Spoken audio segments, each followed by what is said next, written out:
C'est parti, salut José Lito. Coucou Arnaud, tu vas bien? Eh bien, écoute, ça va bien, oui. Un petit coup de boost la semaine dernière qui fait que bah, voilà, j'ai pas tenu mon objectif de faire la vidéo, mais bon, voilà, ça a permis de refaire un point et c'est le dernier épisode de la saison 1. Donc, Ah ben, ça fera déjà 11 épisodes, un ok, peu plus, un ouais. peu plus de 11 heures passées ensemble, mine de rien. Et, ouais, et ça partait quand même je me faisais la remarque ce matin qu'on est parti sur un truc autour de la performance et qu'on Mm. associe souvent la performance à la gestion du temps. Tout Ouais. simplement. Alors, tout simplement, je le dis avec les guillemets d'usage, mais finalement, tu dis, bon, allez, pour être plus performant, il faut que j'apprenne à gérer mieux mon temps, Mm. et basta. Et d'un seul coup, on est en plein processus de délégation. Oui. Et je me dis, waouh, comment on est arrivé là? C'était. Enfin, si je me souviens du début de la saison, c'était quand même. Oui. Bah, pour gérer ton temps, traque-le, où j'étais Mm. assez réticent à faire du tracking de temps. On a eu tout ce sujet que j'ai trouvé très intéressant, que j'ai remis en place moi cette semaine, parce que la semaine dernière, j'ai eu un petit coup de mou de dispersion. Voilà, j'ai des envies de vacances. Et je me suis dit, hop, hop, hop, hop, hop, c'est quoi tes 3 objectifs du jour, tes 3 tâches euh, c'est redoutable d'efficacité, c'est tout simple, mais vraiment redoutable d'efficacité. Ça Ah, je te fais juste un petit break. Ouais, Hier, je me suis appliqué à moi-même à 300% la méthode. cool. J'avais 3 trucs super chiants à faire. D'accord. Et je n'ai pas ouvert mes mails. Je n'ai pas ouvert mon LinkedIn. Je n'ai rien fait tant que je n'avais Excellent. pas terminé ces 3 tâches. Et j'ai terminé la troisième hier soir à 11 heures. Eh bien, tu sais quoi? Ce que j'en retire, c'est que euh, tu arrives à te concentrer d'une façon qui est exceptionnelle. Et en fait, tu as une productivité. Donc, je me suis fait des pauses, mais j'ai fait des vraies pauses. Mm. C'est-à-dire qu'hier, en plus, il faisait beau. D'accord. Et donc, quand je sentais que ça commençait à bloquer un peu, toi, je suis allé dehors, je me suis mis sur la terrasse, j'étais au soleil, j'ai écouté les oiseaux, je me suis allongé par terre, etc., etc. J'ai pas fait comme d'habitude, d'aller regarder ce qu'il y avait sur mes mails ou d'aller regarder sur LinkedIn pour voir, etc., etc. Donc, en gros, la pause, elle a vraiment, les pauses que j'ai faites ont vraiment été des vraies pauses. Après, j'ai passé, pareil, au repas, je me suis complètement interdit de toucher au téléphone, etc., etc. Et en fait, déjà en fin de journée, j'avais fait les 2 grosses trucs pénibles sur les 3, d'accord. Et en fait, je me sentais bien. Je sentais que j'étais en train réellement de produire, au lieu de, comme tu dis, te disperser ou à la fin de la journée, quand tu fais le bilan, tu te dis, mais en fait, qu'est-ce que j'ai fait, quoi.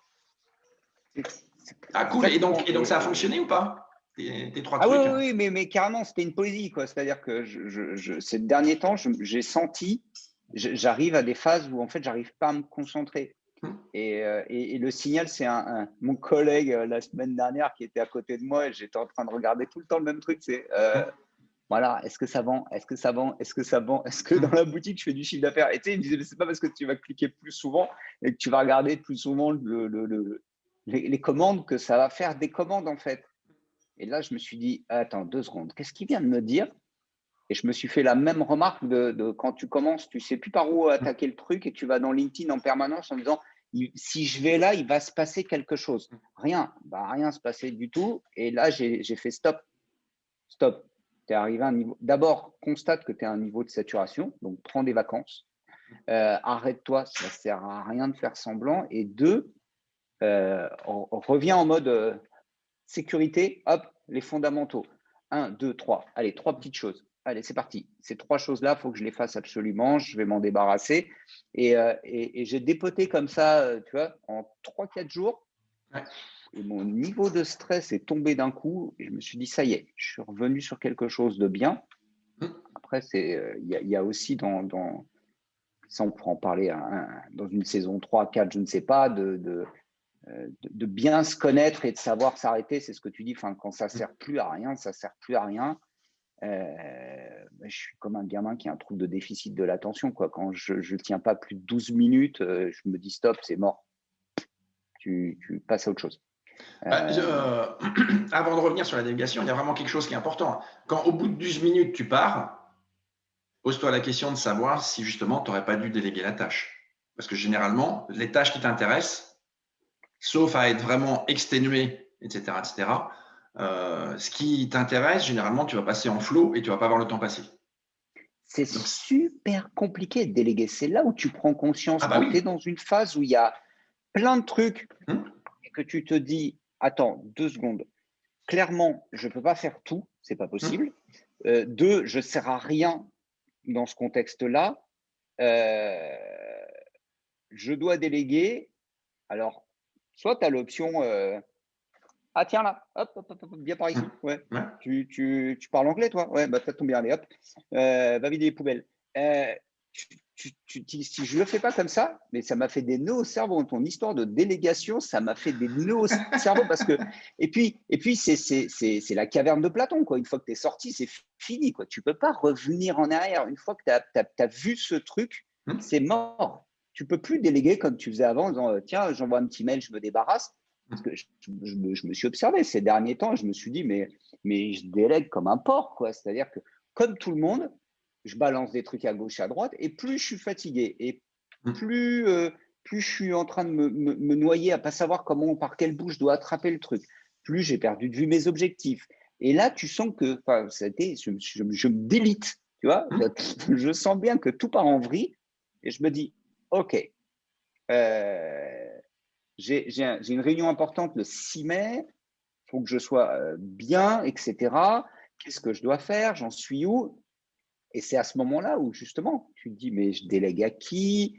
Ah ouais, mais alors tiens, j'ai envoyé ça à telle personne, c'est un merdier total. J'ai pris des trucs que j'aurais pas dû prendre, évidemment. Un petit coup de bonneteau. Bien, si je fais autre chose, c'est pas grave. Si je fais autre chose, au moins je fais quelque chose. Et au moins, on ne pourra pas me reprocher que je ne travaille pas. Non, c'est pas que tu ne travailles pas, c'est que tu consommes ton temps. C'est pas pareil. Mais tu arrives à tomber dans ce travers, c'est monumental. C'est monumental. Je m'observe, je me mettrais des gifles, quoi. Je me regarde le matin, je me dis, mais colle-toi 2 claques, mon pote. C'est une horreur de voir à quel point tu peux tomber dans ce travers. Et j'en parlais avec quelqu'un, je faisais cette remarque de l'écosystème dans lequel tu te trouves et à quel point ça peut être toxique quand toi, tu essayes de déléguer correctement, etc., mais que tu es tout seul, que ce n'est pas dans une culture d'entreprise ou dans l'écosystème dans lequel tu gravites. Voilà. Tu vois, il faut se rattacher. Et c'est vrai que la délégation, j'ai vraiment pris conscience que je me suis fait cette remarque, mais en fait, je ne bosse pas tout seul. Ah non, si tu ne bosses. Non. Eh ouais. Si j'étais dans mon atelier à travailler tout seul, c'est une chose. Ce que je fais avec certains clients, c'est-à-dire que j'ai une mission, on me dit voilà, il faut faire ça, ça, ça. Je suis chez moi, je fais mon boulot et je suis tout seul. J'ai besoin de personne entre guillemets. Et là, tu dis mais non, on n'est pas dans des métiers où on bosse seul. La plupart du temps, on bosse entouré de collaborateurs, d'équipiers, etc., etc. Et donc, ta performance, elle ne peut fonctionner elle ne marche qu'avec les autres. Tu ne peux être que performant par rapport à l'ensemble de ton équipe. Et dans ce contexte-là, la délégation, c'est le point fondamental. Pas étonnant qu'on y ait passé 3 épisodes. Ouais, et c'est le dernier. Et pourquoi on est arrivé là quand même? Tu te rappelles ou pas? Parce que tu posais la question tout à l'heure. Comment on est arrivé à ça? Ben non, justement, vas-y. La matrice d'Eisenhower. Ah yes, exact, la matrice d'Eisenhower. Alors là, ça nous a emmené directement. Voilà, et c'est là où on a commencé à parler un peu de délégation et où voilà, j'ai regardé je me suis dit tiens, est-ce que ça vaudrait le coup? Et puis en fait, je t'ai dit on va faire un épisode et puis on en est au 4e, quoi. Ouais, et c'est pas pour rien. Et ce qui est important, la délégation, évidemment, elle est super importante quand on est manager ou quand on est chef de projet. Ça, c'est l'évidence même, parce que si le chef de projet fait le boulot des autres, forcément, il ne fait pas le sien. Pareil pour le manager. Mais aussi, c'est une caractéristique, entre guillemets, j'aime pas ce mot-là, mais des leaders. Le leader, c'est celui qui est capable de voir avant les autres et de savoir aller Mhm. chercher les ressources qui vont le faire progresser, lui, le plus vite possible. Et donc, à Ouais. partir de ce moment-là, il va se concentrer sur ce qui peut lui amener comme valeur et laisser les gens qui éventuellement vont avoir plus de compétences ou éventuellement qui vont avoir plus de temps que lui pour travailler sur les choses dont lui, il a besoin juste en retour de donner pour continuer à travailler sa vision, pour continuer à travailler sa stratégie, pour continuer à travailler sa technique d'animation, etc., etc. Et en fait, la délégation, c'est vraiment la clé des gens, généralement, qui ont une carrière qui est comme ça, quoi. Parce Ce qui que, est troublant dans une PME, pardon, je te coupe, mais en fait, ce que tu dis, c'est que, alors peut-être plus dans des grands groupes, mais en tout cas dans des petites PME, le leader, c'est le patron. non, Oui, mais, oui, mais non, mais oui. oui, C'est-à-dire ça qu'il y a, devrait, il y a, il y a ça un petit devrait. côté où le leader, c'est le patron et tu te dis, mais comment moi, je vais être leader aussi? Est-ce qu'il peut y avoir plusieurs leaders dans une organisation? Oui, Et tout à fait, ça tu dépend peux du avoir domaine. tendance, eh ouais, bien sûr, mais tu peux avoir tendance culturellement à te Ah dire, oui. à pas te poser en leader hein, et finalement en arrivant en disant, bah, alors moi j'ai besoin de ça, ça, ça, parce que je sais que ça va là, etc. Et c'est une posture qui est pas évidente dans certaines organisations, je trouve, parce qu'il y a ce poids hiérarchique traditionnel qui fait que tu n'oses pas prendre le leadership, même si on te le Alors, donne. alors, oui, et pourtant, comme tu disais, c'est plus une question de culture. Mm. C'est-à-dire que si si la culture de l'entreprise, c'est encore un bon paternaliste, ou en gros, moi je sais, et puis vous allez faire ce que je vous dis, évidemment, tu délègues pas. Là, tu Mm. es, en mode commande. D'accord. Et en gros, soit tu vas protéger tout le monde, tu fais de l'assistanat, soit tu fais sauter les fusibles les uns derrière les autres, etc. Ça dépend si c'est un paternalisme, entre guillemets, protecteur ou destructeur. La Ouais, vraie question, c'est quoi? C'est à n'importe quel niveau, tu peux être un leader, y compris si tu es sur une machine et que tu es ouais, opérateur sur une ouais, machine. c'est ça. C'est ça le truc. C'est ça le truc. La clé, c'est est-ce que tu vas au boulot? Pourquoi tu vas au boulot? Si tu vas au boulot en te disant aujourd'hui je vais créer de la valeur, et la valeur ça peut être pour toi, ça peut être pour tes collègues, ça peut être pour ta Ouais. famille, ça peut être pour ton entreprise, etc., etc., et que tu sais pourquoi tu viens et que ça répond à un objectif, à ce moment-là, tu dois être toutes les caractéristiques de moi ce que j'appelle un leader. C'est-à-dire que tu ne consommes pas ton temps, mais tu le mets au profit d'un objectif. Et pour moi, c'est ça Ouais. la vraie définition du Ouais. leader. Ce n'est pas celui qui entraîne, c'est celui qui, par le simple fait qu'il va être plus efficace que les autres, à un moment, les autres vont se dire, mais comment il fait? Et ça correspond en gros à toutes les modes qu'il y a sur l'inbound, sur le social selling, sur le machin, le truc. Les gens ne regardent pas, regardent comment les gens font et non pas pourquoi ils font ces choses-là.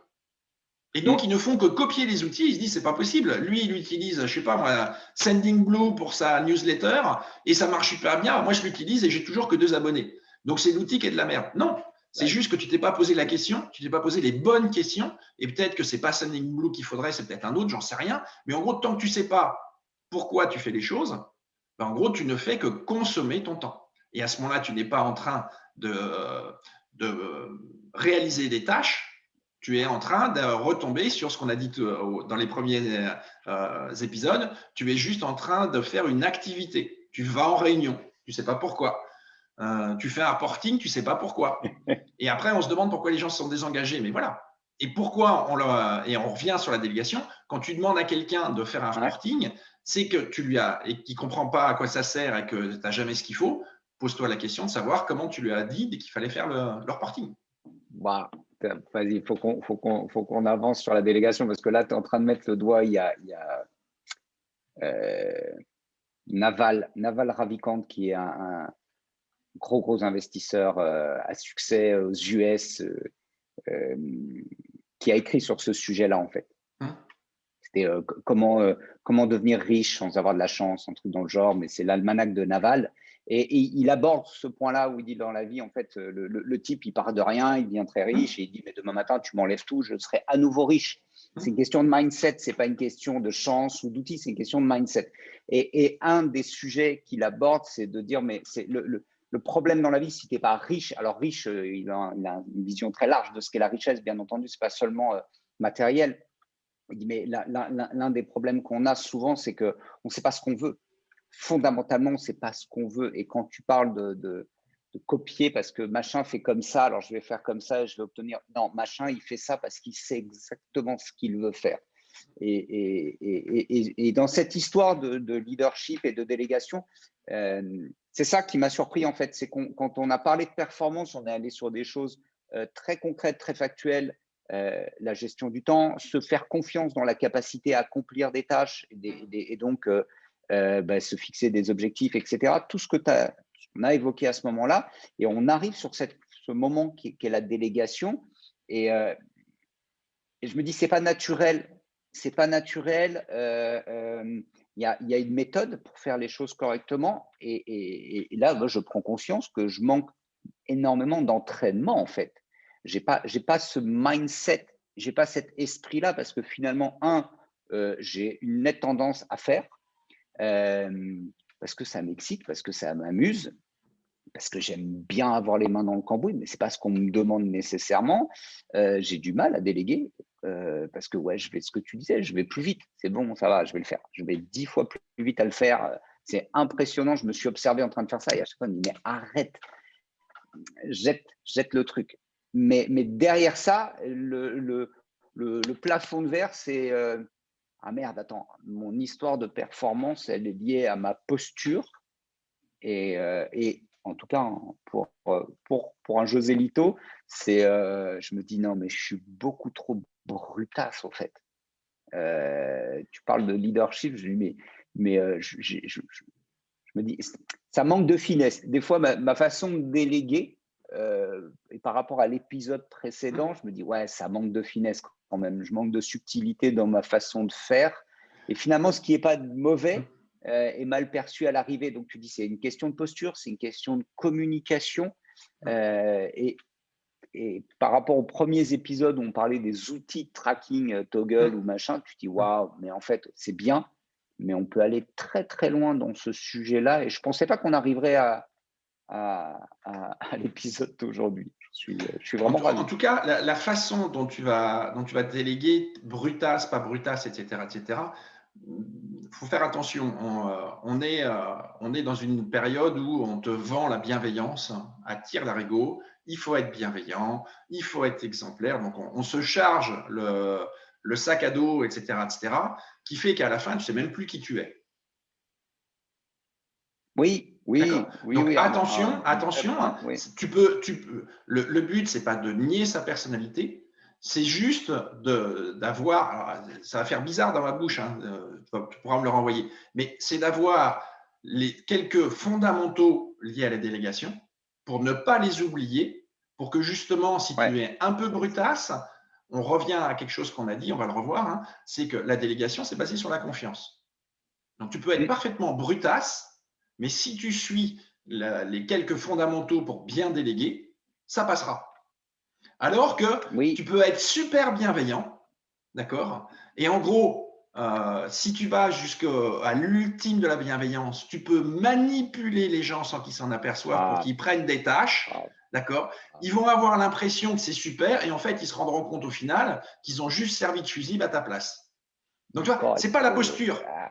On revient une fois de plus à ce qu'on disait, c'est la notion, c'est pourquoi tu délègues. Qu'est-ce que tu veux créer comme valeur? Exactement. Ouais, mais c'est exactement ça. Bien, alors où est-ce qu'on en est? Parce que comme on a fait un petit truc, j'ai vu, on va rappeler quand même, histoire de se rappeler pourquoi on va parler des processus. Parce qu'on a déjà vu dans un épisode, on a traité de pourquoi c'est difficile de déléguer. On a vu, parce que je vais aller plus vite, parce que je n'ai pas confiance, parce que, etc., etc. Donc, il y a plein de raisons mauvaises, toutes mauvaises. D'ailleurs, c'est ce qui va vous empêcher de progresser. C'est éventuellement ce qui va faire que dans 20 ans, vous serez toujours au même poste à faire toujours la même chose. C'est que les gens auront identifié que vous n'êtes pas capable de progresser.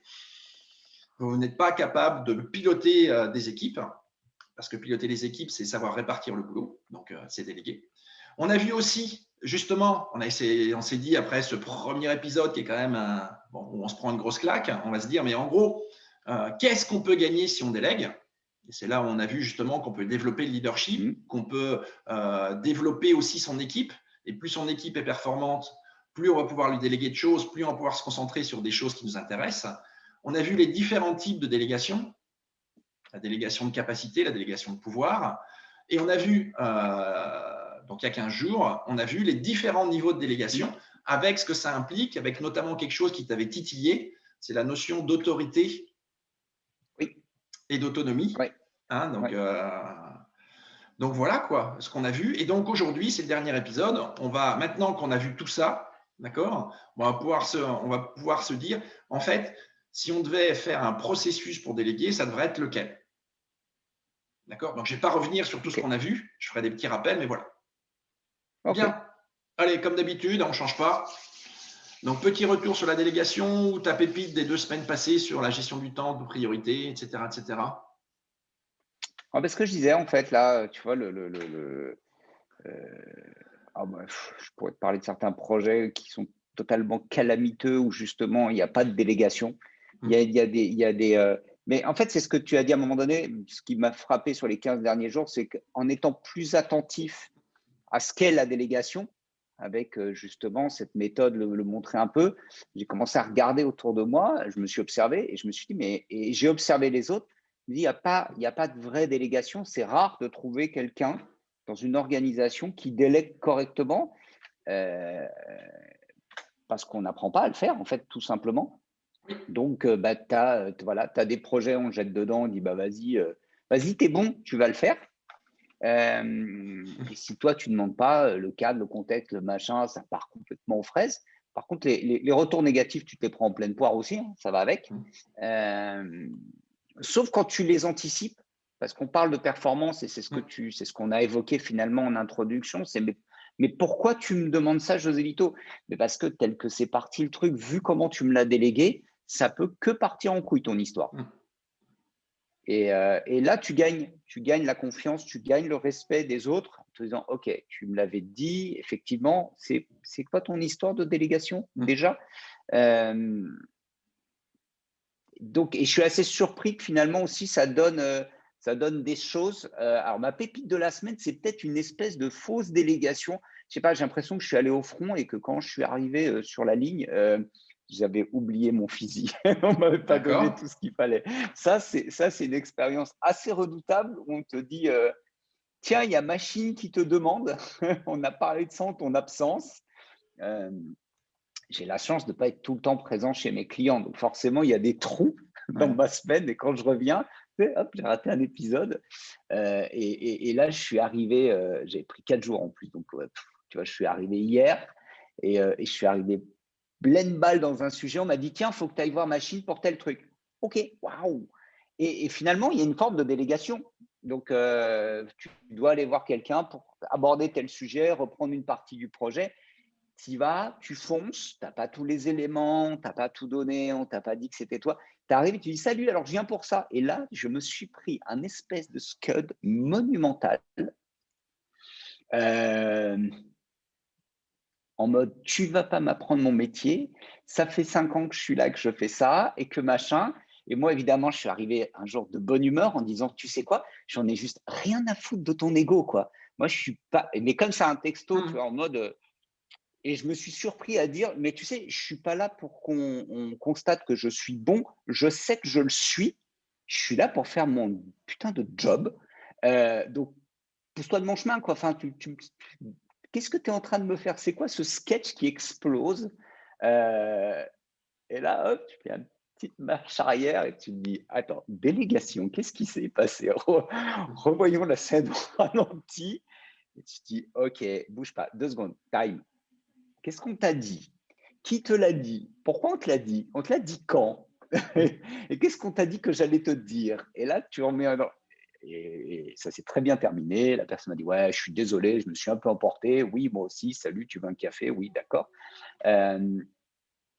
J'ai pris en pleine poire une pseudo-délégation et je me suis fait le constat de mais ça, si tu t'en prends une comme ça par semaine, Mm. mais tu finis par détester les gens avec qui tu bosses, quoi. Mm. Je ne sais pas, hein, en tout cas, dans pas mal de boîtes où je navigue, je me dis, petite formation, un petit sujet de délégation, ça va simplifier la vie côté RH aussi. Ah bah Parce oui. que ça part en vrille, mais à une vitesse extraordinaire.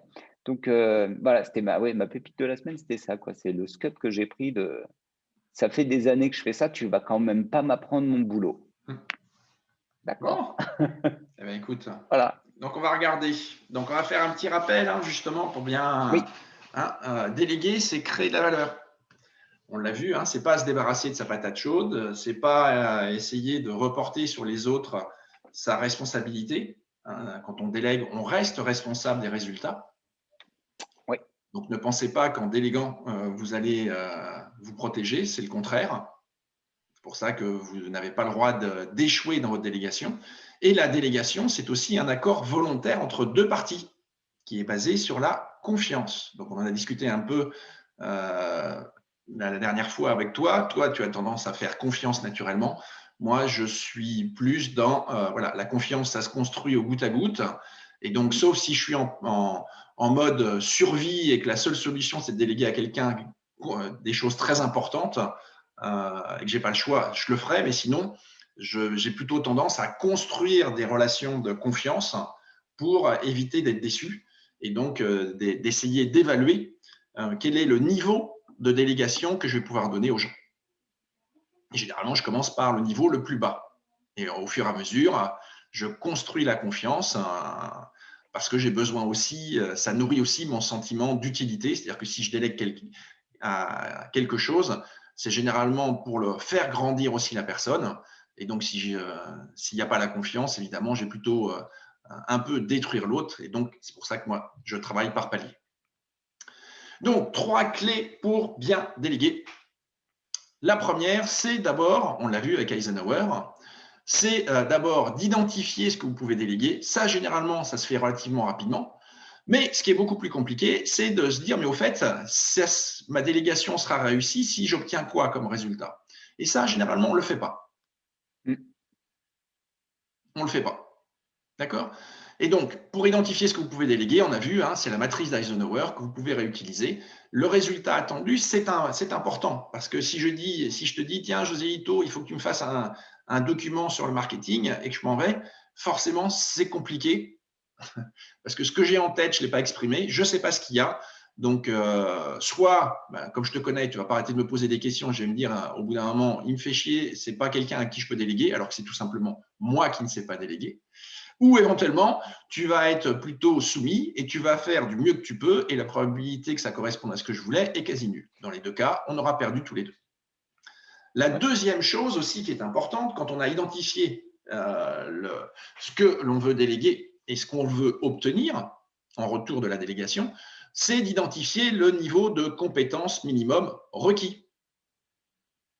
Ah oui, si je vais voir celui qui est qui est un fraiseur et je lui dis ah bah tiens, on m'a dit que tu étais disponible, est-ce que tu peux m'aider à travailler sur le marketing? Il y a quand même peu de chances que ça fonctionne. Donc, et attention, ce qui est important ici, c'est bien d'identifier le niveau de compétence minimum requis. Ce n'est pas l'optimum, parce qu'à chaque fois que vous allez vouloir déléguer, vous n'aurez pas à chaque fois les champions du monde de votre boîte.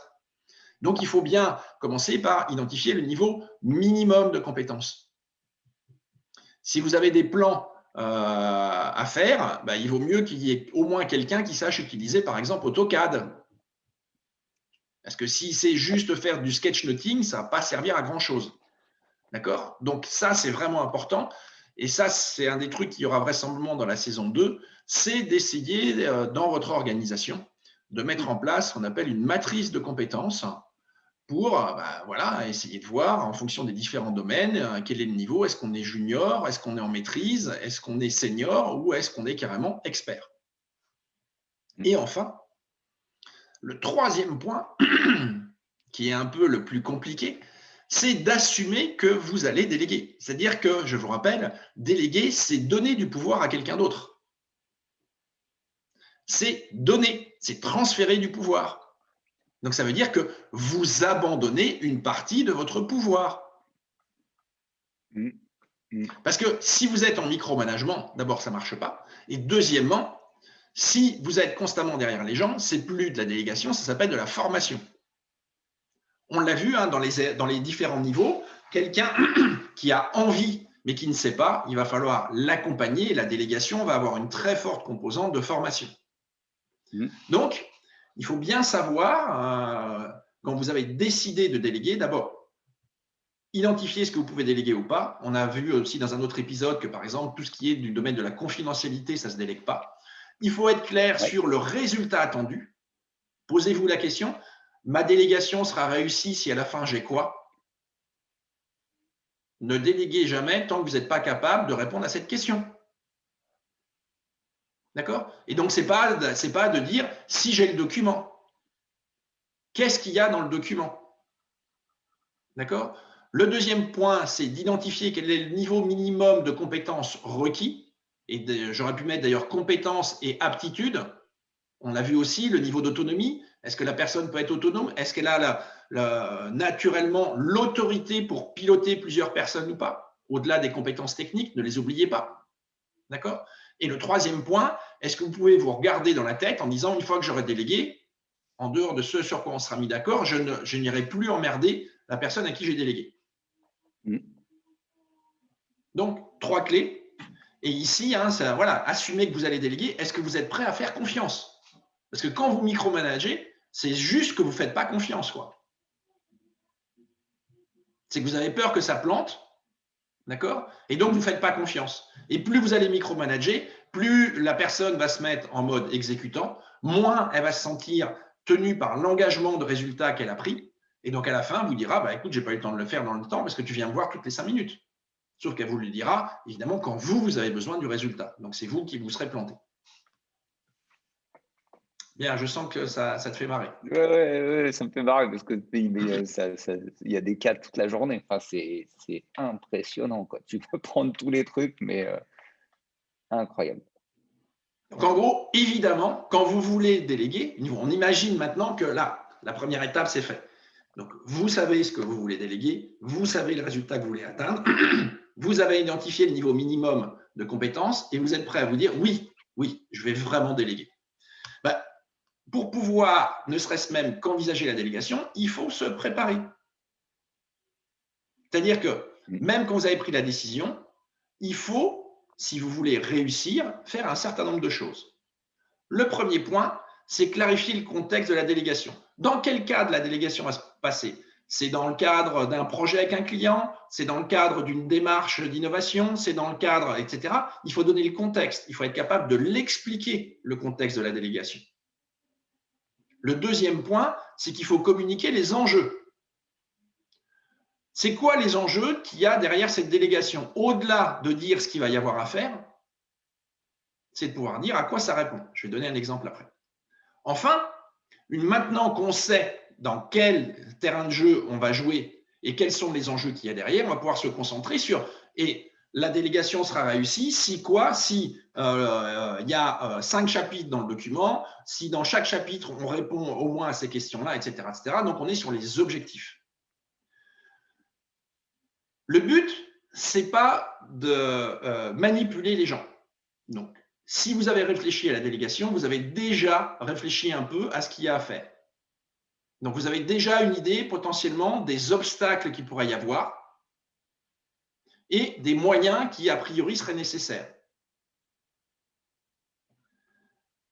Les moyens nécessaires, ça peut être soit financier, soit en termes de personnes avec qui vous allez travailler, soit en termes de besoin de pouvoir pour pouvoir réussir, soit carrément d'outils de production. Ça peut être un logiciel, ça peut être une machine, ça peut être l'accès à des données, etc., etc. Et une fois que vous aurez défini ça, c'est de préciser je dirais un avant-contrat de délégation dans lequel vous aurez repris tout ça. Prenons un exemple. Allô, Joséito, là, j'ai besoin que tu me renvoies les données là, pour le reporting. Ça, ce n'est pas une délégation. D'accord? Il manque Ouais. tous les éléments. D'accord? Ouais. On la refait. Allô, Joselito, le patron vient me demander de faire un point sur le projet. Demain. Contexte. D'accord? Il n'a pas confiance dans les bruits qui lui remontent du terrain. Donc l'enjeu, c'est de lui donner une vision claire sur le projet. Deuxième point. Les objectifs, c'est quoi? C'est sur un slide A4 de lui donner l'état du projet sur les coûts, les délais, les risques, les plans d'action en cours et globalement la rentabilité assurée qu'on doit avoir à la fin. D'accord? Là, on a défini les choses.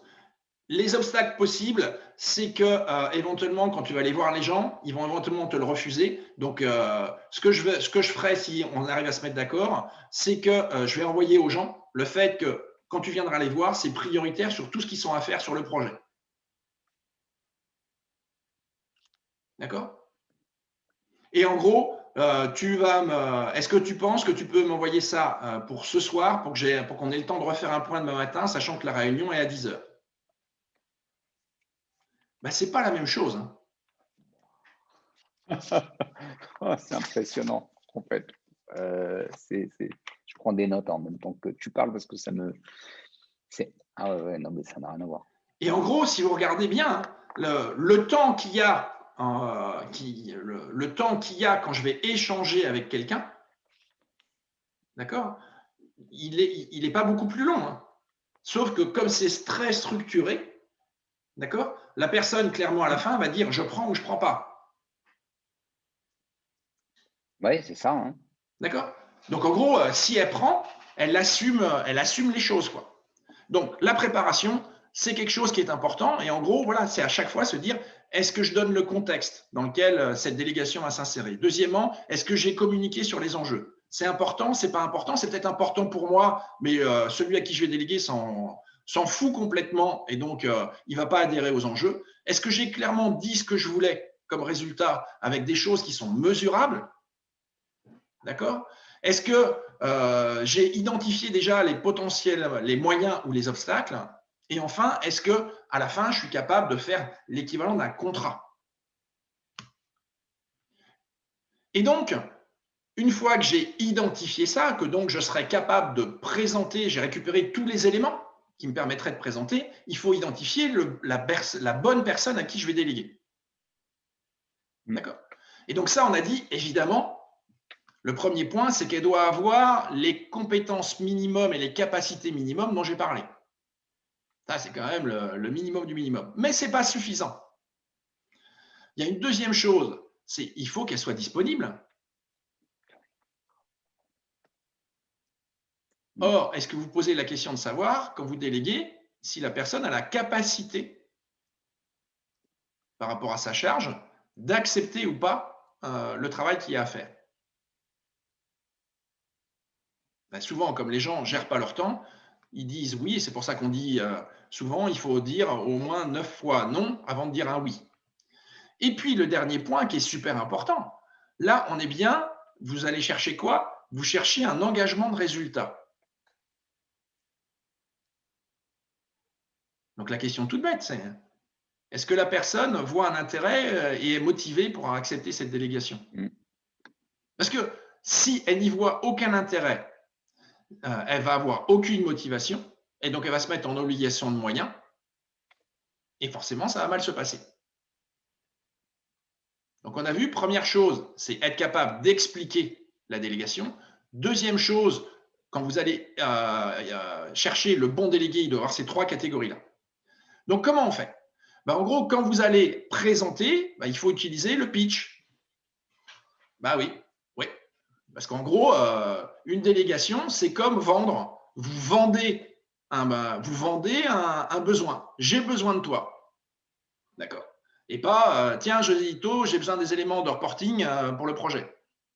Ça, c'est pas vendre. Ça, c'est essayer de se débarrasser des choses ou du moins, c'est de ne pas considérer l'autre. Donc, je rappelle, le pitch, c'est contexte, enjeu, le pourquoi de la délégation, le quoi, qu'est-ce qu'on doit atteindre, quels sont les objectifs qu'il y a derrière cette délégation et quels sont les résultats à atteindre. Donc là, j'aurais pu rajouter que la meilleure façon de se mettre d'accord sur les résultats à atteindre, c'est de construire la checklist qui permettra de dire la délégation est terminée. Et c'est de la construire avec la personne. Et puis après, le comment, c'est l'organisation, les obstacles, les moyens, sans oublier de préciser le niveau de délégation. Hein, on l'a vu dans le précédent. Est-ce que c'est complètement accompagné ou est-ce que c'est en autonomie complète? C'est pareil, pour voir si la personne, vous pouvez arriver avec une idée que vous pouvez déléguer complètement en autonomie complète et que la personne dise non, non, non, c'est la première fois que je fais ça, moi je veux bien t'aider, mais ce n'est pas au niveau 4 que je veux, moi je veux un niveau 2. Et à ce moment-là, ça sera à vous de voir si vous l'acceptez ou pas. C'est ça en fait la confiance, c'est de se mettre d'accord. Donc en gros, une fois que vous avez bien identifié tout ça, il va falloir sélectionner non pas la personne idéale, mais les personnes idéales. Et oui, parce que la probabilité que vous ayez le champion du monde, s'il y a un champion du monde dans votre boîte, généralement, il est très occupé déjà. Donc, sauf à ce que vous soyez sur the projet de la boîte, il y a quand même peu de chances que vous ayez, qu'on vous le donne. Donc, il faut bien identifier plusieurs pistes. La première chose, ça va être évidemment de faire une shortlist, d'accord, avec votre choix idéal, et puis choix numéro 2, choix numéro 3, choix numéro 4. Et là, vous pouvez aller rechercher les compétences et capacités minimum. La deuxième chose aussi, d'accord, c'est allez pas mettre le brin chez les autres. Donc éventuellement, posez-vous la question, est-ce qu'il faut que je passe par son hiérarchique ou pas? Et une fois que vous avez fait ça, vendez votre délégation en utilisant le pitch.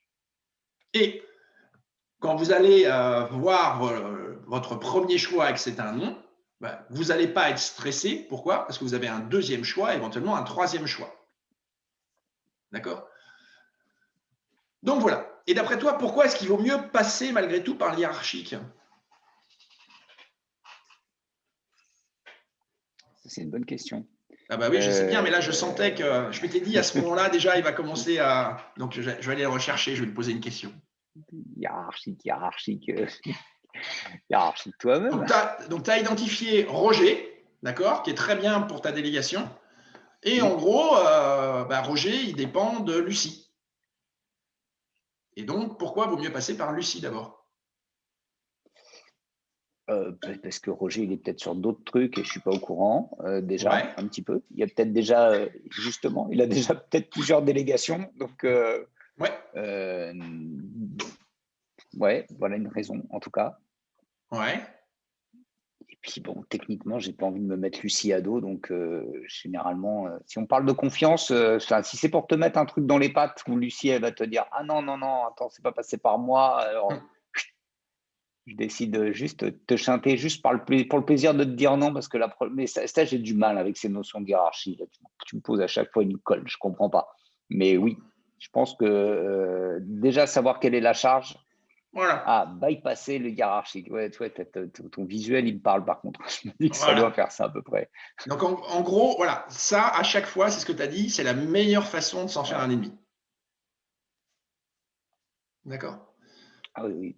Que la personne, et soyons clairs, que la personne soit compétente ou pas compétente, ce n'est pas le problème. Si elle est dans l'organigramme au-dessus de Roger, Lucie, la moindre des politesses, de respect, qu'elle soit compétente ou pas, c'est d'aller la voir.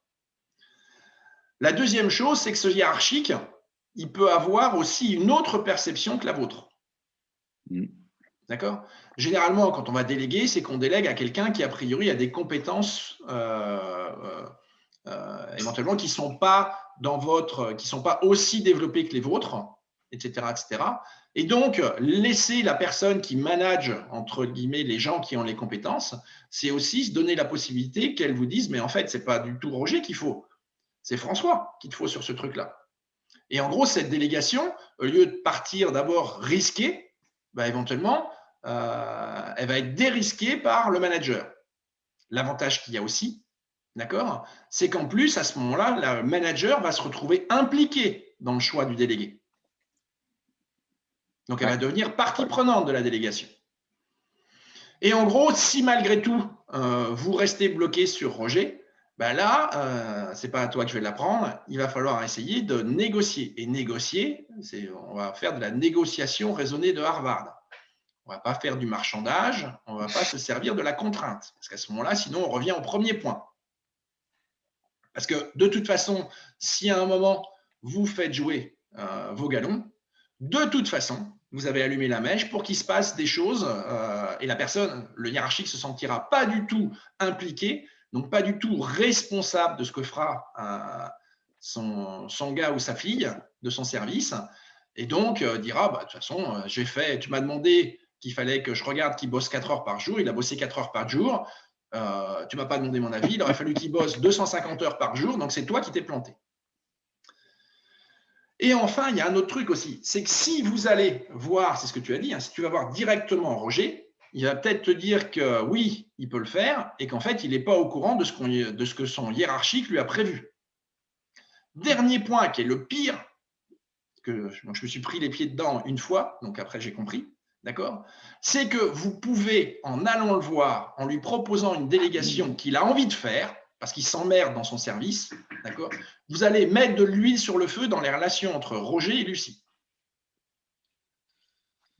Au secours. Au secours. Demain, Donc je en fais pas le fait, travail. voilà, je pense que tu auras compris. Pour moi, la bonne façon de faire, à chaque fois, c'est de passer par le hiérarchique avec l'immense avantage que derrière, il va devenir une partie prenante de la délégation. C'est-à-dire que si tu n'as pas, toi, si c'est toi qui délègues, si tu n'as pas le résultat, tu pourras aller chercher aussi bien celui qui devait faire le travail que le manager qui a validé le choix de la personne. D'accord. Au final, c'est toujours toi qui seras responsable des résultats. Mais il y aura une co-responsabilité. Donc, les clés d'une bonne délégation, c'est quoi? Ben, on le voit, hein, c'est d'arriver à un accord. La poignée de main, ce n'est pas juste une image. Je suis venu avec un truc à te vendre, José Lito, parce que je t'ai expliqué le contexte, parce que je t'ai expliqué les enjeux, parce qu'on s'est mis d'accord sur quand est-ce que tu pourras revenir me voir en disant que tu auras terminé parce qu'on aura construit une checklist ensemble. Parce que je t'aurais déjà montré le vrai truc en te disant, bah, je pense que les obstacles sont là, j'ai imaginé que ces ressources sont là. Est-ce que tu es d'accord? Est-ce que tu n'es pas d'accord? Est-ce qu'on s'est mis d'accord sur le niveau de délégation, etc., etc. À ce moment-là, on peut arriver, en effet, à ce moment-là, à un accord. C'est-à-dire que la personne elle va dire je fais ou je ne fais pas, mais en pleine connaissance de cause. Donc la première chose, on y revient, c'est la suite logique de ce que je vous ai dit avant, c'est l'accord du délégué et de son hiérarchique. Il faut l'obtenir. La deuxième chose, c'est vérifier qu'il y a bien une acceptation d'obligation de résultat. Une délégation, c'est créer de la valeur. Créer de la valeur, c'est obtenir un résultat. Ce n'est pas appliquer une méthode. La troisième chose, c'est évidemment clarifier le niveau de support que celui à qui vous allez déléguer veut de votre part et aussi de s'être mis d'accord sur comment vous allez suivre et piloter la délégation. Le troisième point, c'est clairement d'afficher les conséquences si le travail a été super bien fait, moyennement fait ou mal fait. Ça va avec l'obligation de résultat.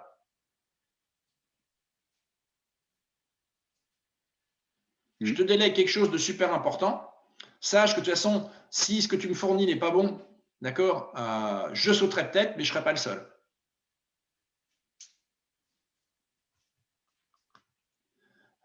Se mettre d'accord aussi, ce n'est pas parce que vous avez imaginé les obstacles et les moyens, d'accord, que forcément la personne va vous dire c'est exactement ce qu'il fallait. Elle va peut-être en rajouter, elle va peut-être en supprimer. Et donc, il faut se mettre d'accord sur donner toutes les chances de la personne à qui vous allez déléguer qu'elle réussisse. Donc, il faut discuter sur les ressources et les moyens.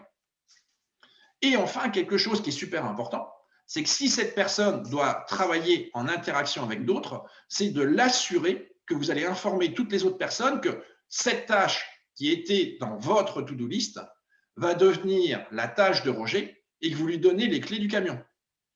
Et là, je reviens aux 3 clés, c'est être capable d'assumer que vous donnez les clés du camion. Et il faut donc, la meilleure façon de vous prouver que vous êtes capable de le faire, c'est communiquer auprès des gens en disant, quand Roger vous parle sur ce sujet-là, c'est comme si c'est moi qui vous parlais. Pas simple. Non. Pas simple, mais si vous voulez vraiment répondre au troisième point qui est assumer que vous allez déléguer, C'est la seule façon que j'ai trouvé de vous prouver que vous allez réellement assumer ce truc-là. Sinon, vous allez constamment rester autour, oui, mais non, etc. Donc, le truc, c'est, voilà, sur ce point-là, c'est Roger qui traite. Et quand il vient vous voir, c'est comme si moi, je venais vous voir. Donc, je lui ai délégué mon pouvoir et mon autorité sur ce sujet-là. Évidemment, en fonction du niveau de délégation que vous avez fourni. Et une fois que ça a été fait et qu'il y a l'accord, bah, c'est pas comme les missiles. Une fois que vous allez programmer, qu'ils ont machin, ça va pas se dérouler tout seul. Hein, c'est pareil. Sauf si vous êtes vraiment à un niveau 4 de délégation qu'on a vu. Mais même dans ce cadre-là, voilà, il y a quand même des choses à faire. Donc pendant la délégation, qu'est-ce qu'il y a à faire? Bah, peut-être que vous allez récupérer des informations connexes que le délégué dont le délégué devrait avoir connaissance. Donc, il ne faut pas l'oublier. S'il y a des données qui viennent changer le contrat de base, bah, c'est comme s'il y avait un avenant à un contrat. Donc, il faut lui donner. Et être prêt éventuellement à ce que la personne dise « Ah oui, mais attends, là, non, c'est plus du tout la même chose. Là. Donc, non, j'arrête. » La deuxième chose, c'est qu'évidemment, comme vous vous êtes mis d'accord sur le niveau de délégation, si vous dites que vous êtes là en accompagnement, vous devez être là en accompagnement. Sinon, c'est vous qui ne faites pas votre part du contrat. Et à ce moment-là, la personne est parfaitement légitime à dire « Attends, tu m'avais dit qu'on passerait 1 heure par jour sur le sujet. Ça fait 3 jours que ce n'est pas fait, donc moi, je refuse. » Elle a raison. Le troisième point, ce n'est pas parce que vous devez être disponible, etc., qu'il faut s'immiscer pour éventuellement retomber dans le micromanagement. Donc, restez à distance. Par contre, échangez régulièrement. Et échanger régulièrement, ça correspond peut-être éventuellement à juste aller à la machine à café et échanger de façon informelle. Dans le niveau de délégation, il y a les rendez-vous formels, d'accord? Et il y a tous les autres moments où vous pouvez échanger régulièrement en disant bah tiens en fait José Ito, on va prendre un café, ouais ça va et tout, et donc comment ça se passe là, t'avances bien, t'as besoin de moi, t'as pas besoin de moi, etc. Ça suffit. Oui. Le troisième point, ça va te plaire parce que je sais que tu le fais, donc dans le cadre d'une délégation, gardez un journal de toutes les informations. Pourquoi? Parce que si vous voulez progresser dans votre façon de déléguer, il faut que vous ayez des faits pour vous rappeler de ce qui a fonctionné et de ce qui n'a pas fonctionné. Et ce qui est important aussi, si vous pouvez avoir la possibilité, c'est mon côté risque, c'est éventuellement avoir un plan B au cas où à un moment ça bloque. Donc il y a quand même quelques petits trucs à faire pendant la délégation. Le plus important étant le premier point, c'est-à-dire que vous allez capter, parce que c'est vous qui étiez en charge, vous allez avoir accès à de nouvelles informations et vous ne les transmettez pas. Et donc forcément, le résultat, il va être bon par rapport aux données de départ, mais sont plus bonnes du tout par rapport au contexte. Et à la fin de la délégation, il y a aussi quelque chose à faire. Il faut faire un bilan. D'accord? Avec la personne à qui vous avez délégué et aussi son hiérarchique.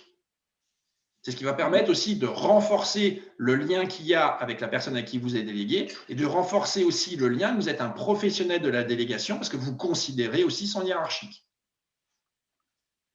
Et vous allez travailler sur quoi? Sur le processus propre de délégation. Avec le hiérarchique. Est-ce que ça a été clair au début? Est-ce que ça n'a pas été clair? Est-ce qu'il y a eu des surprises? Qu'est-ce qu'il faudrait que je change? Etc. etc. Sur les résultats obtenus, est-ce qu'on est d'accord qu'on a foiré? Et on a foiré par rapport à quoi? Parce que la checklist, tout est coché, mais par contre, on nous a dit quand même qu'on avait foiré. Donc, c'est qu'on n'a pas été creusé suffisamment sur les enjeux et les objectifs du client final. On va se faire aussi ce qu'on appelle une rétrospective. D'accord? Qu'est-ce qui a bien fonctionné tout au long de la délégation? Quels sont les points qui sont à améliorer? Quels sont les points qu'il ne faut surtout pas qu'on reproduise parce qu'on a vu que ça ne marchait pas? En fait, c'est ça, en fait. Faire un bilan à la fin, c'est faire un retour d'expérience pour faire progresser l'ensemble des acteurs, y compris vous. C'est-à-dire qu'il va falloir être capable de faire quoi? D'écouter aussi ce qu'on va vous dire à vous. Vous n'avez pas la science infuse. Vous n'êtes pas levé un matin entre 10 et 18 mois en vous disant aujourd'hui, je marche. Non. Vous avez appris pas à pas, vous êtes planté. Un gamin tombe à peu près 2000 fois avant de réussir à faire un pas. Ben, c'est pareil pour la délégation. Même avec tous les supports que je peux vous donner du monde, comme une délégation, c'est des interactions avec des humains, chaque cas est particulier. Il y a simplement des fondamentaux dont je vous parle qu'il faut mettre en œuvre. Après, c'est de l'intelligence émotionnelle. Donc, si on résume, ma petite chouette, je l'aime bien. La première chose, c'est d'abord, soyez clair sur ce que vous devez déléguer. La deuxième chose, préparez votre délégation. Donc, préparer la délégation, c'est ce qu'on a dit, c'est contexte, enjeu, objectif, les niveaux, etc., etc. Restez ouvert par rapport aux propositions que le délégué pourrait faire qui ne correspondraient pas forcément à la solution que vous aviez envisagée. Mais si vous avez délégué, hein, c'est Steve Jobs qui disait on n'embauche pas des gens brillants pour leur dire ce qu'il y a à faire. Ben, quand vous avez choisi un délégué, ce n'est pas pour lui expliquer ce qu'il y a à faire. Ou alors, c'est que vous êtes vraiment au niveau 1, c'est-à-dire que la personne ne sait pas, et en fait, vous allez investir dessus. Pourquoi? Pour le faire monter en compétence le plus vite possible, pour que les prochaines fois, il soit autonome. Et surtout, restez ouvert, mais surtout, concentrez sur le résultat. Chaque fois qu'on viendra vous proposer quelque chose, posez la question de savoir en quoi ce que tu me proposes te donne plus confiance dans le fait qu'on va réussir à obtenir le résultat attendu. Il faut, une fois que vous avez fait ça, identifier aussi les bons candidats. Il va falloir cadrer la délégation, donc avec un pitch, avec l'équivalent d'un contrat, en notant bien tout ce qu'il y a à faire. Il va falloir donner le pouvoir et le faire savoir. Il va fournir le support, parce que de toute façon, si le délégué n'y arrive pas, qui est-ce qui va être dans la mouise? Au final, c'est vous. D'accord? Il va falloir adapter le suivi en fonction du niveau de délégation et aussi des difficultés qu'il va y avoir. Et il va falloir pratiquer le feedback réciproque. Donc, le but, ce n'est pas uniquement de dire en quoi je peux t'aider, mais aussi de dire qu'est-ce qu'il faudrait que j'améliore pour que ça soit plus facile pour toi. Et enfin, faites un bilan à la clôture. Non, pas en fait, il manque encore une étape. Tu as une idée? Non. Au secours. Donner le crédit du travail qui a été fait et remercier. Oh, merde. C'est ça aussi la confiance. C'est pas s'approprier le travail des autres, c'est être clair, voire carrément demander à la personne qui aura fait le boulot de demander si elle veut venir dans une réunion pour présenter le travail qu'elle a fait. Et ça, c'est important. C'est vraiment important parce que c'est ce qui fera que la personne sait que la confiance que vous lui avez donnée, elle n'est pas uniquement à votre profit, mais c'est là aussi qui fait que la prochaine fois qu'il y aura quelque chose de compliqué, elle verra vraiment l'intérêt. Hein, on parlait qu'il faut que la personne ait un intérêt. Elle se rendra compte que c'est une façon éventuellement d'accéder à des personnes qu'elle n'aurait jamais eu l'occasion d'accéder en COMEX, d'apprendre des choses, etc., etc. Donc, donner le crédit et remercier, c'est vraiment quelque chose qui fera que la prochaine fois que vous viendrez avec une demande de délégation, éventuellement, à la fois le délégué, mais aussi le hiérarchique, parce que le hiérarchique va briller aussi quand la personne de son service va dire que c'est elle qui l'a fait, etc. Donc, vous voyez, il n'y a que des bonnes choses à faire, à remercier. Donc, en gros, déléguer, en fait, si on revient à… Ça va te faire rigoler. En fait, c'est faire un projet. Et où vous êtes vous êtes chef de projet. Et donc, quand on est chef de projet, on ne peut pas tout faire. Donc, les choses que vous êtes sur lesquelles vous avez, vous, uniquement les compétences pour les faire, gardez-les. Et toutes les autres, même si elles vous plaisent, même si elles vous donnent l'impression que vous travaillez, même si elles vous donnent l'impression, etc., mais que vous pouvez déléguer, déléguez-les. Et là, vous allez vous rendre compte que vous allez beaucoup plus faire travailler votre équipe, vous allez beaucoup plus les aider, vous allez beaucoup plus avec les niveaux de délégation voir quel est leur niveau d'autonomie, etc., etc. Et vous allez vous rendre compte qu'en fait, vous avez vachement de temps pour réfléchir à la stratégie, pour réfléchir aux risques et arrêter juste d'exécuter. Et voilà. Et en gros, la dernière question, Joséito, qu'est-ce qui te reste si tu devais, voilà, de ces 4 épisodes de ces, en gros, 4 heures qu'on a passées sur la délégation, si tu devais résumer les trucs qui te restent en tête sur la délégation.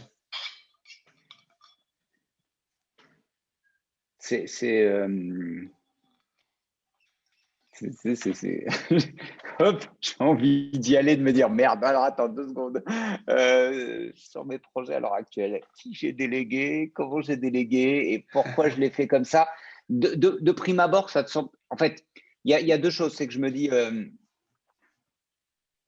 si tu veux bien le faire, en fait, si tu veux que ça marche, il faut le faire d'une certaine façon. Et vraiment, ce que je retiens, c'est que reprends ta matrice d'Eisenhower et dans la case délégué, c'est pas, voilà, tu vois, il y a vraiment ce côté, tu as ta matrice d'Eisenhower et tu dis, bon, bah là, je peux ou je dois déléguer. Et une fois que tu as pris cette décision de déléguer, on le fait très vite, on le fait n'importe comment. Alors, évidemment, à t'écouter, on pourrait se dire, ouais, mais attends, t'es fou, ça va prendre combien de temps ton affaire j'ai pas que ça à faire, quoi. Ah, mais je vais déléguer qu'un gros truc parce que je suis dans un grand groupe, sur un projet complexe, etc., etc. Et en fait, non. Ce que je retiens, c'est que cette dynamique, cette logique, cette façon d'appréhender la délégation, tu peux le faire à tous les niveaux, à toutes les tailles, sur tout type de délégation, mais ne pas perdre de vue. Ouais, tu vois, c'est ça, en fait. C'est juste de dire, c'est la même logique. Ça va beaucoup plus vite dans certains contextes. Bien entendu, il y a moins de choses. Mais si on garde toute la méthodo, ce que je retiens, c'est que quand je vais me retrouver à me dire, OK, ça, je vais le déléguer, je vais être beaucoup plus attentif avant de le faire n'importe comment. Et ce que je retiens, c'est que pas plus tard qu'hier, j'ai fait une tartine parce que je dois finalement, entre guillemets, déléguer. J'ai un sous-traitant sur un projet, j'ai quelqu'un à qui je dois faire quelque chose. Et je m'étais dit, je vais tout lui raconter. Je vais reprendre l'historique du projet, qu'est-ce qu'on a fait, qu'est-ce qu'on est en train de faire, qu'est-ce qu'on veut atteindre. Et j'avais vraiment le sentiment de me dire, non, mais tu te la racontes, ça ne sert à rien, laisse tomber. Le gars t'a demandé la to-do list de ce qu'il doit faire, balance ce que tu veux. Les 3-4 points et mets des priorités. Et non, je vais quand même envoyer le premier doc en disant, bon, je ne sais pas si tu vas le lire ou pas, si tu vas prendre le temps de le lire ou pas, mais je te donne du contexte, je te donne des éléments. Et à l'aune de tout ce qu'on a fait, je me dis, ouais, non, c'est pas une perte de temps que de faire ça correctement. Parce que ça a un impact sur ce que je retiens, c'est que ça a vraiment un impact sur le long terme. Quand tu commences à prendre le temps de déléguer, à le faire correctement, à travailler le sujet, bah, tu gagnes toi en performance, tu gagnes en crédibilité. Tu as évoqué le côté pro et ça, c'est important, je trouve, parce qu'on a parlé de confiance. Pour le coup, je suis quelqu'un qui fait confiance très vite, très spontanément, mais je sais que ça se construit sur la durée. Et tout ce que tu m'as donné là sur la délégation, c'est quelque chose que je vais garder précieusement. C'est comme la négociation raisonnée. Tu l'as évoqué tout à l'heure avec Harvard. Je vais négocier. Voilà, je vais négocier. Voilà. Et une fois que tu t'es formé à la négociation raisonnée, que tu as pris le temps et que tu ne le fais, même si tu ne le fais pas complètement, hein, parce qu'évidemment, ceux qui regardent cet épisode ou les précédents doivent se dire, waouh, c'est bon, c'est le bordel, ton truc, je vais le faire moi-même, quoi, en fait. Ce que tu gardes après, je l'ai eu sur la négo raisonnée, je ne me pointe plus à un moment de négociation comme ça, j'improvise pas, en fait. Je me dis, OK, qu'est-ce que tu veux obtenir? Qu'est-ce qui va se passer? Nanana. Et là, je vais faire pareil pour la délégation. Je vais remâcher tes slides. Je vais me remettre dessus. Je vais m'entraîner pour me dire maintenant, dans un an, quand j'ai un truc rapide, une délégation rapide, néanmoins, j'ai gardé la quintessence de la méthode et ça va me permettre de progresser. Ce qui est important aussi, hein, c'est que quand tu vas travailler ton contexte, les enjeux, etc., tu as peut-être fait l'exercice pour voir la différence, justement. pose-toi la question avant d'avoir précisé le contexte, les enjeux, qu'est-ce que tu demanderais? Tu l'écris, Ouais, d'accord? Et puis après, tu fais le contexte, les enjeux, et regarde ce que tu vas demander. Eh ben, il y a généralement, il y a toujours énorme. une énorme Ouais, différence sur justement la qualité de la demande. En fait, pour revenir à la gestion du temps, plus vous aurez préparé une demande de délégation, moins vous c'est ferez ça. perdre de temps à la personne à qui vous demandez de vous donner du temps. Pour tout, Arnaud, en fait, là, Oui, pour on a tout, beaucoup mais travaillé sur la délégation, mais on a parlé de gestion du temps et de performance. Et, euh, et, et, et, et à l'issue de cette première saison, je me dis, waouh, on n'arrête pas tu vois, des tas de slides, des grandes phrases là, sur LinkedIn, il y en a partout ouais, si j'avais une hache et qu'on me demandait d'abattre un arbre, je passerais 50 minutes à aiguiser la hache et 10 minutes à abattre l'arbre. Donc, ouais, super, on va le faire comme ça et tout. Et en fait, au quotidien, on ne le fait pas. Juste, on ne le fait pas. D'accord et toute cette saison sur laquelle on a travaillé, euh, bah, je le fais. Pour le coup, en tout cas, moi, je me suis astreint à le faire, à jouer à le faire. même le tracking du temps, tu vas le faire. Mais même le tracking du temps, en fait, je le fais à mon Waouh! niveau, à ma façon, Ah oui, oui, avec bah, évidemment. mon mode. Je l'ai mis à ma sauce. Mais néanmoins, d'être attentif à traquer mon temps, être attentif, tu vois, dans la délégation, tout ce qu'on a évoqué pendant cette saison, dire, OK, je me fixe 3 objectifs le soir ou le matin et j'ai 3 choses à faire et je vais faire ces 3 choses-là et ça va bien se passer. Toutes ces choses, en fait, font que maintenant, je me sens beaucoup mieux dans ma façon de faire les choses, de vivre, mais au quotidien, en tant que professionnel et à titre personnel, je me sens beaucoup mieux. Et tout ce que là, tu vois, je t'écoutais et ça défilait. Je me disais, ah ouais, merde, ah ouais, d'accord. Ah ouais, j'ai fait ce petit bout-là, mais j'ai pas pensé. Enfin, autant pour moi, le point 10, remercier et créditer les bonnes personnes, je le fais systématiquement. Ce, pour avoir souffert, avoir vu un grand groupe dans un grand groupe, assister à une réunion où ton hiérarchique, il est en train de s'en mettre plein les yeux et il est en train de briller, tu te dis, qu'espèce de tocard, quoi. T'en as pas branlé une et qu'à la fin, tu as vu juste envie de le pousser dans les escaliers. Donc ça, enfin, je suis très attentif à ça. Mais il y a plein de points sur lesquels je passe trop vite aujourd'hui et je me dis non, non, prends le temps, prends le temps. Délègue peu finalement, délègue mieux.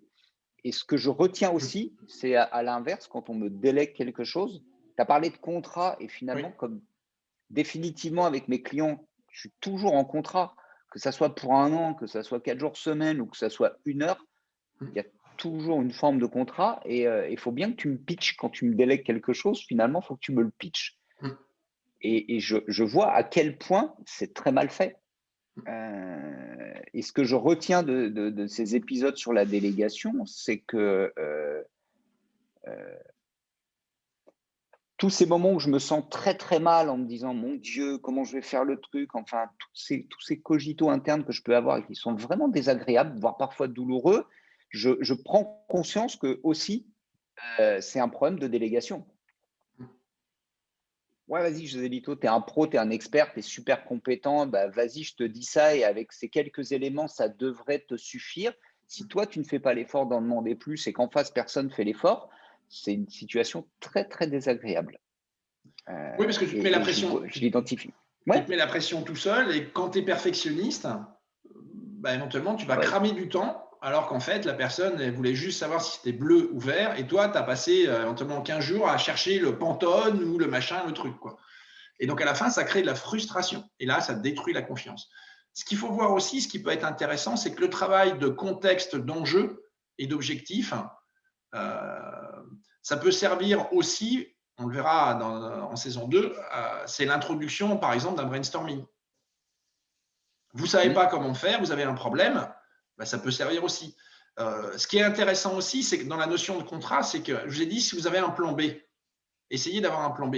Bah, quand vous avez déjà bien structuré votre délégation, basculer d'une solution A à une solution B, c'est facile. ouais, ouais, Surtout si en plus vous avez fait un suivi régulier. Vous êtes capable de dire, bon, la précédente personne, pour des raisons X ou Y, peut plus. Voilà le contexte, voilà où elle en est, voilà ce qui reste à faire. est-ce que tu reprends la délégation ou pas?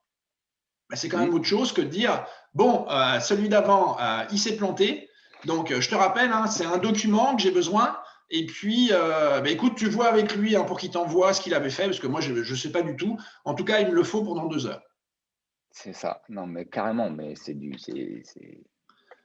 évident. C'est ce qu'on vit tous les jours, quoi, sur plein de sujets, à plein de niveaux. Donc, ce rapport de confiance est impressionnant parce que c'est vraiment pour moi, en tout cas, ma prise de conscience, mais la performance ne peut pas être qu'individuelle, c'est pas possible. Non. C'est pas comme ça que ça marche. Ça m'a pété à la tronche dans la semaine dernière, et je me dis, OK, donc on est, entre guillemets, condamné à déléguer, donc autant apprendre à le faire correctement, autant s'entraîner. Euh, c'est une compétence, en fait. Oui. C'est vraiment, tu vois, mais je l'ai jamais entendu. Mais de la même façon, c'est pour ça que ça m'a fait sourire tout à l'heure, parce que d'un seul coup, je me dis, merde, ça paraît tellement évident quand tu le dis, et d'un seul coup, tu racontes quelque chose qui est une évidence. De l'autre côté, la personne se dit, ouais, c'est évident, je le fais jamais. Et j'ai vécu ça avec la négociation raisonnée. Je crois que ça a été le truc. Tu fais que tu es commercial pendant des années, d'un seul coup, on te dit, on va apprendre la négociation. Tu es mort de rire. Et en fait, tu es juste, enfin, j'ai passé 4 jours scotché en me disant, waouh, merde, ça s'apprend. C'est un truc qui s'apprend. Et donc, en gros, voilà, de la délégation, éventuellement, bah, je vais peut-être le faire, je verrai si j'ai le temps, mais c'est de vous faire en gros le processus, d'accord? Et surtout, dès que vous êtes stressé, bah, c'est d'aller rechercher en fait cette Ouais, bouée et de ouais, se c'est dire, ça. j'ai pas le droit Ouais. de déléguer tant que j'ai pas coché toutes les cases. C'est Sinon, exactement ça. vous êtes juste en train de planifier votre échec et l'échec de la personne avec qui vous travaillez. Et donc, vous allez Et détruire la confiance et la prochaine fois que vous aurez besoin de cette personne, bah, elle vous enverra bouler et elle aura raison. j'ai lu un article de Frédéric Jugé, Black Bell Story, sur les pilotes d'avion, qui te dit, le gars, il a beau avoir 1600 heures de vol, il prend sa checklist, il descend sa checklist, et il déroge pas à ce truc. Et là, en fait, c'est ça. Tu nous donnes la checklist de la délégation, et c'est de se dire, OK, je vais la prendre, je vais checker. Et si je check vite, bah, tant mieux. Mais en attendant, s'il n'y a pas des petites coches vertes à chaque point, je décolle pas, quoi. Je vais pas, je termine pas mon processus, et je passe pas à travers les mailles du filet. Ça, c'est super important. Top. Franchement, quelle Bien. saison. Eh ben, Waouh. écoute, et donc la prochaine fois, ben, je ne sais pas. Ah, on va se donner un temps. Alors là, on va se donner un petit temps. Je pense qu'il y a pas mal à digérer. Euh, je ne sais pas comment on pourra chaîner ce genre de truc, mais Voilà, mais j'ai déjà fait une liste, hein, tu vois, j'ai 1, 2, ouais, 3, 4, 5, 6, 7, 8, 9, 10, 11, 12, ouais, j'ai une quinzaine déjà de sujets, donc on verra. Sachant qu'il y a des sujets qui sont quand même pas faciles à traiter comme ça, si on va sur les OKR par exemple, ou des choses comme ça, mais on va sans doute aller vers comment identifier, comment est-ce que vous avez une stratégie en fait? Parce qu'on a vu tous les outils là, mais en gros, il faut pour que ça soit créateur de valeur pour vous, il faut que tout ce que vous décidez contribue en fait à atteindre la vision que vous avez de vous-même, que ce soit dans 6 mois, à 1 an, à 5 ans ou à 10 ans. Quoi. Donc on va voir.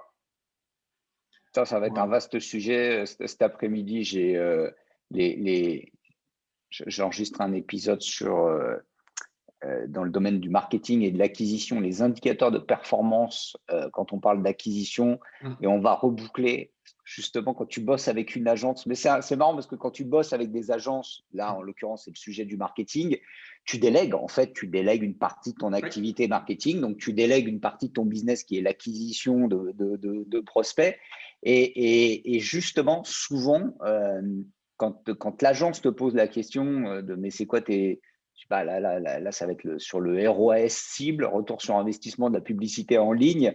Tu vois, tu dis hop, tu balances un chiffre pour donner un chiffre, alors que c'est une délégation. Et tu vois, ce que tu dis là, en fait, sur cette délégation, c'est toute la frustration quand tu es côté agence, qu'on vient de solliciter. On dit, ouais, je veux un site internet, je veux faire l'acquisition, je veux des prospects, je veux machin. Et toi, tu arrives, tu poses plein de questions, et mais t'es chiant avec tes questions. Moi, je veux juste des prospects en plus. Et je prends conscience qu'en fait, quand tu es externe, tu demandes. C'est toi qui viens demander un processus de délégation, c'est toi qui as besoin de ça pour travailler correctement. Et souvent, ton client te dit, mais On peut pas raccourcir cette étape-là. Et c'était une frustration pour moi. Je me suis dit, tiens, je vais aller bosser longtemps chez un client pour voir ce que ça donne. Mais je m'aperçois que le truc, c'est déjà en interne, on ne le fait pas. On ne le fait Ah, pas avec ses collègues.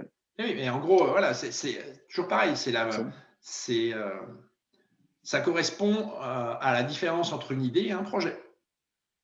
Ouais, J'ai l'idée que si ouais, j'ai un bon site internet, je vais avoir des prospects. Donc, je vais voir quelqu'un et je ouais, lui dis, fais-moi un site internet.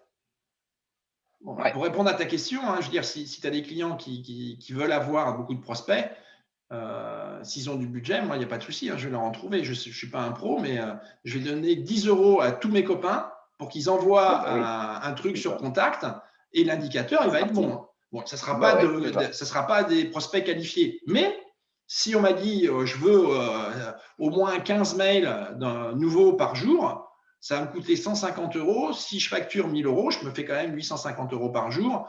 Euh, Facile, quoi.